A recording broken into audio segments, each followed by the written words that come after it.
اگلی حدیث ہے، دیکھیں میں اب جو ہے راویان حدیث سے زیادہ مفہوم حدیث پہ، متن حدیث کو ہم بنیاد بنا کے آگے بڑھیں گے، کیونکہ ٹائم ہمارے پاس ابھی دیکھو 10:32 ہو گئے، 11 بجے ہمیں وائنڈ اپ کرنا ہے، بہت سارے بچوں کی جو دوسری کلاس ہوتی ہے، تو اس لیے میں جلدی جلدی آگے بڑھتا ہوں، ٹھیک ہے۔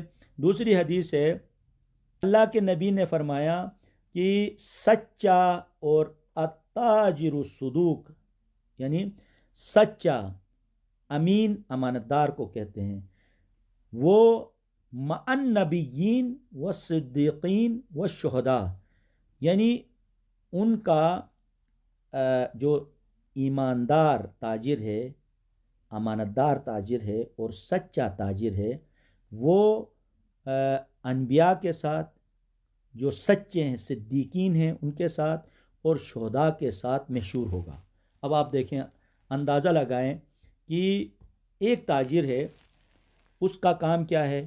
وہ امانت دار ہے، صفت ہے نا، اور سچا ہے، جھوٹا نہیں ہے، یہ دو صفات اس کے اندر ہو تاجر کے ساتھ، اس کا یعنی اٹھنا بیٹھنا انبیاء کے ساتھ ہوگا، اس کا اٹھنا بیٹھنا شہداء کے ساتھ ہوگا، اس کا اٹھنا بیٹھنا صدیقین یعنی سچے، اتنے عظیم عظمت والے جو خدا نے عظمت دی ہے ان افراد کے ساتھ ان کا یعنی اٹھنا بیٹھنا ہوگا، یعنی محشور ہوگا۔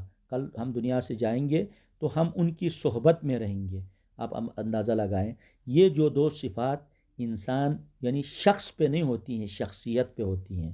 امانت شخصیت کا حصہ ہوتی ہیں، اور اسی امانت کی وجہ سے اس کی عظمت بڑھ جاتی ہے، وہ بلند کہلاتا ہے۔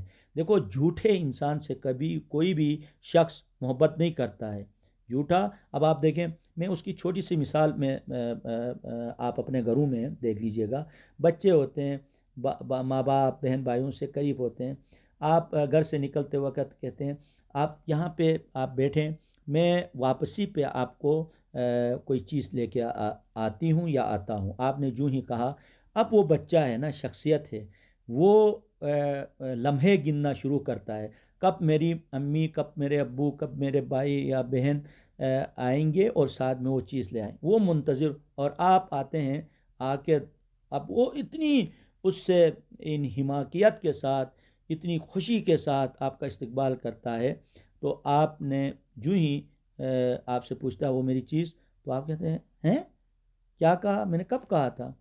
میں تو ایویں بات کی تھی۔ اب اس کی جو شخصیت ہے، اس کے جو احساسات و جذبات ہے، وہ کس حد تک متاثر ہو سکتے ہیں، آپ اس کا اندازہ بھی نہیں لگا سکتے ہیں۔ اب آپ ایک چھوٹی سی مثال دیتا ہوں، ایک سطحی مثال میں دے رہا ہوں، میں اس کے تفصیلات میں نہیں جا رہا ہوں، ٹھیک ہے۔ ایک عام چیز جو گھر میں اس کی جو حالت ہوتی ہے، اس کے چہرے کی طرف آپ دیکھیں، اس کے چہرے کا رنگ کیسا ہوتا ہے، اس کے احساسات و جذبات کیسے ہوتے ہیں۔ ایسا ہے، یہ جیسے کہ میری بیٹی نے یہاں پہ بات کی کہ یہ بچپن میں ایسا، دیکھو نا، اب بچپن کی باتیں آپ کو یاد ہیں، ٹھیک ہے، نہیں آپ کو اس تکلیف کا بھی اندازہ ہے، اسی وقت آپ کو تکلیف نہیں دیتا تو آج یہ باتیں آپ کو یاد نہیں رہتی، ٹھیک ہے، نہیں۔ اب اس سے آپ اندازہ لگائیں، جس شخص نے اس حالت میں، اس کیفیت میں انتہائی حساس ہو، تو وہ اپنے آپ کو نقصان پہنچاتا نہیں پہنچاتا ہے؟ کتنے ایسے بچے، کتنے ایسے لوگ ہم دیکھتے ہیں، سنتے ہیں، جو پنکھے پہ لٹکتے ہیں، دریا میں چھلانگ لگاتے ہیں، یہ کیا چیزیں ہیں؟ جب وہ ان کی شخصیت کو آپ ختم کرتے ہو تو وہ اس قسم کی حرکت کرتا ہے، کیونکہ شخصیت سازی انتہائی ضروری ہوتی ہے۔ ماں باپ کا فرض ہے، ماں باپ پر واجب ہے کہ وہ شخصیت سازی پہ توجہ دیں، پیٹ بھرنے کی طرف توجہ نہ دیں۔ ان کی شخصیت دیکھیں، کتنے ہمارے آبا و اجداد پہلے انہی علاقوں میں رہتے تھے، بظاہر کھانے پینے کو نہیں ملتا تھا، لیکن وہ بہت بڑے لوگ ہوتے تھے، ٹھیک ہے، گھر میں فاقے ہوتے تھے، کبھی ان کے بچے چوری کرتے ہوئے نہیں پائے جاتے تھے، چوری کرنے کا تصور بھی نہیں کرتے تھے۔ چور انسان کو بھوک نہیں، بلکہ اس کی شخصیت میں جو کمی ہو نا، وہ قاتل بھی بن جاتا ہے، وہ چور بھی بن جاتا ہے۔ پیٹ خالی ہو تو وہ چور یا جو ہے قاتل نہیں بنتا ہے، ٹھیک ہے، نہیں۔ دیکھیں، ایک خاندانی بندہ بھوکا رہنا پسند کرتا ہے، ٹھیک ہے، کسی دوسرے کے سامنے ہاتھ نہیں پھیلاتا ہے۔ تو یہ جو ہے بنیادی طور پہ شخصیت کی علامتیں ہیں. میں شخصیت سازی کی بات کرتا ہوں آپ سے. میں یعنی بچوں کو بہلانے کی یا ان کو ڈاج دینے کی میں بات نہیں کر رہا ہوں. اسلام شخصیت سازی کی بات کرتا ہے. اب دیکھیں بچے جو ہے، اب اس کی ایک چھوٹی سی مثال آپ یہ دیکھیں، کیونکہ یہ حصہ ایسا ہے جو اللہ کے پیارے نبی صلی اللہ علیہ وسلم کی سیرت سے ہم فائدہ اٹھاتے ہیں. شیب ابی طالب میں اللہ کے پیارے نبی صلی اللہ علیہ وسلم اپنے پورے خاندان کے ساتھ وہاں محصور ہو گئے 3 سال تک. وہاں ظاہر ہے انتہائی تکلیف دہ چیزیں، کھانے کو نہیں ملتا تھا. پڑھے نا سیرت کی کتابوں میں، ٹھیک ہے، گھاس انہوں نے کھایا. اور رات کی تاریکی میں اتنی بھوک کی شدت ہوتی تھی، دو انسان جب پڑھتا تو رونگٹے کھڑے ہوتے ہیں، ٹھیک ہے. ایسی چیزیں انہوں نے کھائی، لیکن ان کی شخصیت کس کمال کی تھی. کفار مکہ کے ان بیہودہ یعنی مطالبات کے سامنے انہوں نے سر تسلیم خم نہیں کیا. کیا تھا اتنی 3 سالہ محصوری کیوں اختیار کی؟ ایک لحاظ سے آج کی زبان میں جلاوطی نہیں کیوں اختیار کی؟ کس چیز کی کمی تھی؟ کس چیز کی وہاں پہ ان کی نیڈ تھی؟ وہ کیا تھی؟ وہ عظمت کی نیڈ تھی، وہ عزت کی نیڈ تھی. وہ چاہتے تھے کہ ہم آزاد ہیں، ہمیں عزت و احترام کے ساتھ زندگی گزارنے کا ہمارا حق ہے. جبکہ کفار مکہ کہتے تھے کہ آپ ہمارے ماتحت زندگی گزاریں. اللہ کے پیارے نبی صلی اللہ علیہ وسلم نے کہا نہیں، میں خدا کی خوشنودی اور رضا کے ماتحت زندگی گزاروں گا. شاعر اللہ کے پیارے نبی صلی اللہ علیہ وسلم شیب ابی طالب میں رہے اور یہ سب مشکلات کیوں برداشت کی. دیکھیں آج کا ہمیں جو میسج ہے، پیغام، وہ یہ ہے، یعنی آپ اپنی شخصیت بچانے کے لیے آپ اپنے ان چیزوں کو قربان کرتے ہیں. یہ کوئی معنی نہیں رکھتے ہیں. دیکھیں آپ اگر آج دوپہر کو آپ کو کھانا نہیں ملے گا تو شام کو مل سکتا ہے، اگلے دن مل سکتا ہے. لیکن آج آپ دوپہر میں بے عزت ہو جائیں گے تو شام تک وہ عزت نہیں ملے گی آپ کو، ٹھیک ہے. عزت جو ہے بنیادی طور پہ وہ ایک مومن کی میراث ہے، اثاثہ ہے، دولت ہے. تو بے عزت ہونا آپ کے اختیار میں نہیں ہے، کیونکہ خدا کا جو بندہ ہوتا ہے وہ عزت دار ہوتا ہے، وہ بے عزت بندہ نہیں ہوتا ہے. تو وہ جو صفات ہیں، ان صفات کو سنبھال کے رکھنے کا، ان کی حفاظت کرنے کا ہمیں حکم ہے، ٹھیک ہے. اس کے لیے جان بھی چلی جائے کوئی بات نہیں. خدا کے ہاں عزت داروں کی اہمیت ہے، بے عزت لوگوں کی اہمیت نہیں ہے. دیکھو نا، بے عزت سے مراد آپ سمجھتے ہیں، میں سطحی مثالیں نہیں دے رہا ہوں، آپ ماشاءاللہ سے فلاسفر ہیں میرے سامنے، تو میں عزت اور ذلت کی بات کر رہا ہوں، ٹھیک ہے. تو اب یہاں پہ جو انسان کو کھانا نصیب ہوتا ہے وہ عزت کا کھانا ایک نوالا بھی ہو انف کافی ہے، ٹھیک ہے. لیکن بے عزت ہو کے پیٹ بھر کے آپ کھاؤ گے وہ آپ کے لیے زہر سے کم نہیں ہے.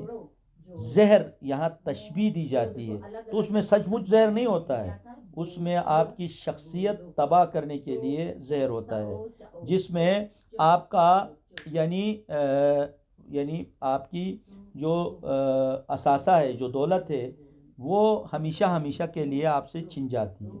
تو اس لیے دین کیا کہتا ہے کہ اللہ کے پیارے نبی صلی اللہ علیہ وسلم نے عملی طور پہ اپنی پوری حیات طیبہ سے ہمیں سمجھا دیا. پہلا مرحلہ آپ دیکھیں نا، بظاہر انہوں نے کیا کیا، سب سختیاں کی، بہت سخت سختیاں کی.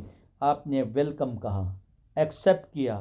یہ ایس سی او والوں نے جو ماشاءاللہ سے ان کے فیوز و برکات سے ہم فائدہ اٹھا رہے ہیں. اب یہ وائی فائی ڈسکنیکٹ ہے، ابھی اچانک جو ہے نا، یہ پتہ نہیں کیا مسئلہ ہوا ہے، یہ بند ہے. اور یہ 4G سے میں کنیکٹ ہو رہا ہوں. اب ظاہر ہے اس میں بھی بیچ میں آواز آئے گی، بیچ میں نہیں آئے گی، لیکن آپ پریشان نہ ہو، یہ میں ریکارڈ بھی کر رہا ہوں، اس کو ایڈٹ کر کے میں اپلوڈ کروں گا، وہاں سے آپ سن لیجئے گا جن بچوں کے لیے آواز کا ایشو ہے. سر ادس جن کو آواز آ رہی ہے وہ تھوڑا سا آپ توجہ دیں تاکہ ہم اپنی بات کمپلیٹ کر سکیں. یعنی اللہ کے پیارے نبی صلی اللہ علیہ وسلم نے وہ جو سختیاں ہیں، وہ پریشانیاں آپ نے برداشت کی. آپ یہ دیکھیں، بحیثیت میں ان کا امتی آج اس دور میں رہ رہا ہوں، تو ہلکی سی مجھے تھوڑی سی مشکلات کا سامنا ہو تو میں اپنی شخصیت بچاؤں یا اپنا پیٹ بچاؤں، تو مجھے اپنے پیٹ سے زیادہ اپنی شخصیت بچانی ہے. وہ شخصیت کیا ہے؟ اس حدیث میں ہمیں سمجھایا گیا ہے کہ اللہ کے پیارے نبی صلی اللہ علیہ وسلم نے کیا فرمایا؟ ایماندار تاجر، یہ اگزامپل ہے، مثال دی ہے، ایماندار اور سچا. تو یعنی دو صفات ہیں، سچائی اور امانت داری. ہم اپنی ذات کا حصہ بنائیں تو ہماری شخصیت بنے گی. اگر ہم جھوٹ بولیں، دیکھیں، دھوکہ دے دیں، فراڈ کریں اور دوسروں کے ساتھ غلط بیانی کریں تو ہماری شخصیت نہیں بنے گی. اس سے ہماری شخصیت تباہ ہوگی، ہمارا پیٹ بھر جائے گا. یہ ہے، پیٹ بھر جائے گا. تو بہت سارے ہم میں سے ایسے لوگ ہیں جو پیٹ کو اہمیت دیتے ہیں، شخصیت کو اہمیت نہیں دیتے ہیں. جبکہ ہمارے پیارے نبی صلی اللہ علیہ وسلم نے ہمیں متوجہ کیا ہے آپ اپنی شخصیت سازی کریں. تو اس حدیث میں دنیا کے اندر ہم جو اس وقت زندگی گزار رہے ہیں، جس فیلڈ سے بھی ہم وابستہ ہیں، تو ہماری ذمہ داری بنتی ہے ہم یہ دو صفات کبھی نہ چھوڑیں. ایک سچ بولیں، دوسرا امانت داری کا. اب امانت داری صرف پیسوں پہ نہیں ہوتی ہے. آپ کے پاس جو آنکھیں ہیں یہ بھی امانت دار ہونے چاہیے، آپ کے جو کان ہیں یہ امانت دار ہونے چاہیے، آپ کی زبان ہے یہ امانت دار، آپ کا پورا جسم امانت دار. آگے چل کے احادیث میں ہم پڑھیں گے جس میں ان تمام باتوں کو بنیاد بنایا گیا ہے. تو سردست آج کی اس حدیث سے آپ یہ سمجھیے گا کہ امانت داری اور سچائی ہر جس فیلڈ سے ہم وابستہ ہیں وہاں انتہائی اہم ہے. ہم اپنے گھر میں رہ رہے ہیں، ماں باپ بہن بھائیوں کے ساتھ، رشتے کو اگر عظمت دینا ہے، رشتے کو سلامت رکھنا ہے تو یہاں یہ دونوں صفات ہم میں ہونے. دیکھو، میاں بیوی کا رشتے میں جھوٹ نہ ہو، ٹھیک ہے، دھوکہ نہ ہو، ٹھیک ہے، ان کو غلط بیانی نہ ہو تو اس رشتے میں عظمت ہوتی ہے. ماں باپ کے ساتھ ہمارا جو رشتہ ہے اولاد کا، اگر اولاد ماں باپ کو جھوٹ بولیں، فراڈ کریں، دھوکہ دہی دیں، ان کی امانت میں خیانت کریں، گھر کا نظام درہم برہم ہوتا ہے. کتنے ایسے شعبے ہیں، ظاہر ٹائم اتنا ہے نہیں میں، اور دوسرا جو ہے نیٹ کا ایشو ہے، تو اللہ جو ہے ان کو توفیق دے، سچائی سے حلال کھائیں یہ لوگ بھی، اور سچ بولیں اور محنت کریں. ان سے بھی ہم یہی توقع کرتے ہیں. آج تک آپ اس کو سمرائز کر کے یوں سمجھو کہ پہلا مرحلہ محنت کرنی ہے، بغیر محنت کے کوئی چیز کھانا ہم اپنی توہین سمجھیں. نمبر 2، ہم سچ بولیں اور جھوٹ سے پرہیز کریں. نمبر 3، ہم امانت دار بنیں. تو یہ جو دو احادیث ہم پڑھ چکے ہیں، کل یا پرسوں جو ہم اپنی سہولت کے حساب سے جو ٹائم رکھیں گے اس میں انشاءاللہ نیٹ بھی بہتر ہوگا، تو باقی جو احادیث ہیں وہ انشاءاللہ ہم کمپلیٹ کریں گے. آج تک اتنا کافی ہے میرے خیال میں. اب کسی بھی لمحے جو ہے نیٹ کا ایشو بنے گا. کوئی سوال اس وقت ضمن میں؟